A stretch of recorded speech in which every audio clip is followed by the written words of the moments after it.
प्रभु प्यार को पिरोलो, सांसों के तार तार में प्रभु प्यार को पिरोलो।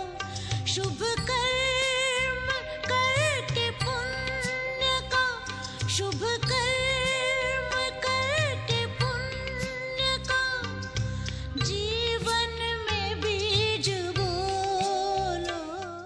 ओम शांति, ओम शांति। आज की तारीख है 4/11/12 और आज रविवार है।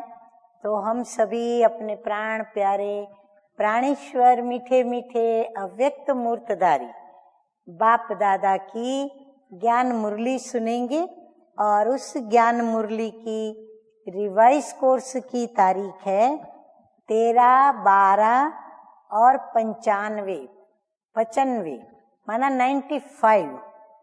अच्छा, और आज की मुरली का शीर्षक बहुत ही अच्छा, व्यर्थ बोल। हाँ, मीठे मीठे बाप दादा ने व्यर्थ बोल, डिस्टर्ब करने वाले बोल से स्वयं को मुक्त कर बोल की इकोनॉमी करो। तो बाप दादा में इकोनॉमी सिखला रहे हैं कि व्यर्थ बोल न बोलें, समर्थ बोलें, डिस्टर्ब करने वाले बोल न बोलें, लेकिन सुखदायी शांतिप्रद बोल बोलें। और व्यर्थ से और डिस्टर्ब करने वाले बोल से या कटु बोल से, कड़वे बोल से स्वयं को मुक्त करके और ऐसे अनमोल बोल बोलें, हाँ, कीमती बोल बोलें, ताकि हमारी बोल की, हमारी समय, हमारी एनर्जी, उसकी इकोनॉमी होवे। अच्छा, बाप दादा कहते हैं आज बाप दादा चारों ओर की आत्माओं को आप सभी के साथ देख रहे हैं। तो आज विशेष मीठे मीठे बाप दादा मधुबन निवासियों के सामने उपस्थित हैं। उनको तो देख ही रहे हैं, परंतु साथ साथ चारों ओर की आत्माओं को बाबा साथ में देख रहे हैं। चारों ओर के बच्चे आकार रूप से बाप दादा के सामने हैं। हाँ, सब बच्चे आकारी रूपधारी, फरिश्ता रूपधारी बन के बाबा के सामने विराजमान हैं। डबल सभा है, आकारी और साकारी दोनों की सभा। तो कितनी बड़ी सभा है। बाप दादा दोनों सभा के बच्चों को देखकर हर्षित हो रहे हैं, क्योंकि बाप दादा हर बच्चे को विशेष 2 रूपों से देख रहे हैं। हर एक बच्चा इस सर्व मनुष्य आत्माओं की पूर्वज। अब बाबा ने हमें बहुत ही अच्छा एक तो रूहानी नशा चढ़ाया है। रूहानी नशे के साथ हमें लक्षण भी सुनाए हैं और लक्षण के साथ उसकी प्राप्ति क्या होगी वह भी बताई है। और फिर उस प्राप्ति के आधार पर या फिर स्मृति के आधार पर हम अपने स्वमान में रहें, ताकि वो स्वमान हमें विधि पूर्वक सिद्धि को प्राप्त करने में सहयोगी बने। तो मीठे मीठे बाप दादा ने हमें वह बात याद दिलाई है, स्मृति दिलाई है और शिक्षा के रूप में फिर से हमें सुना रहे हैं कि हरेक बच्चा इस सर्व मनुष्य आत्माओं के पूर्वज, क्योंकि सभी तो ज्ञान में आएंगी नहीं, सभी ब्राह्मण नहीं बनेंगे, देवता नहीं बनेंगे। तो ये जितने भी ब्राह्मण हैं वो अनेक मनुष्य आत्माओं की पूर्वज आत्माएं कहलाती हैं। तो पूर्वज फिर सारे वृक्ष का फाउंडेशन है। पूर्वज तो हैं, परंतु सारे कल्प के इस वृक्ष के हम ब्राह्मण बच्चे फाउंडेशन है, क्योंकि जड़ से सारा वृक्ष निकलता है।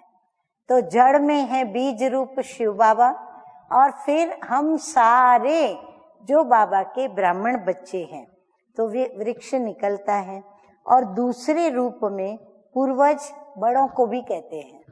जो बड़े होते हैं ना हमारे परिवार में, भाई माता पिता, फिर पिता का पिता, पिता का पिता, पिता का पिता, ऐसे जो बड़े होते हैं उनको भी पूर्वज कहते हैं। तो सृष्टि की आदि में आप आत्माओं का ही पार्ट हैं, इसलिए आप बड़े ते बड़े हो। इस कारण आप सर्व आत्माओं के पूर्वज भी हो।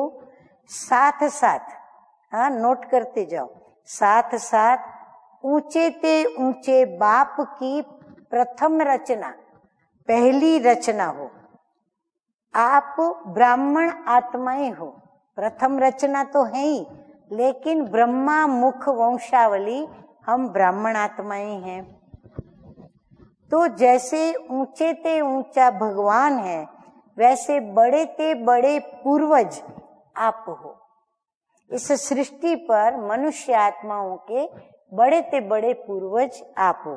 तो इतने सारे पूर्वज बच्चों को देख बाप हर्षित होते हैं। आप भी हर्षित होते हो। क्यों? कि बाप दादा हर्षित होते हैं? नहीं। तो हम क्यों हर्षित होते हैं? क्या बाप दादा हमारी महिमा करते हैं इसलिए हर्षित होते हैं? नहीं। बाबा कहते हैं आप भी हर्षित होते हो कि हम पूर्वज हैं। ये स्मृति आने से हमें खुशी होती है, तो उससे ही निश्चय और नशे में रहते हो। तो बाप दादा आज पूर्वजों की सभा को देख रहे हैं। तो निश्चय, नशा, फिर प्राप्ति, फिर स्वमान और फिर कार्य, तो चारों ओर की पूर्वज आत्माओं को सदा इस निश्चय और नशे में रहने वाली श्रेष्ठ आत्माओं को सदा बाप की श्रीमत प्रमाण हर कर्म करने वाले कर्म योगी आत्माओं को सदा दृढ़ संकल्प से बाप के हर कदम पर कदम रखने वाले फॉलो फादर बच्चों को बहुत बहुत याद प्यार और नमस्ते। डबल विदेशियों को बाबा कहते हैं डबल नमस्ते। अच्छा, हम रूहानी बच्चों का रूहानी बाप दादा को याद प्यार, गुड मॉर्निंग और नमस्ते नमस्ते।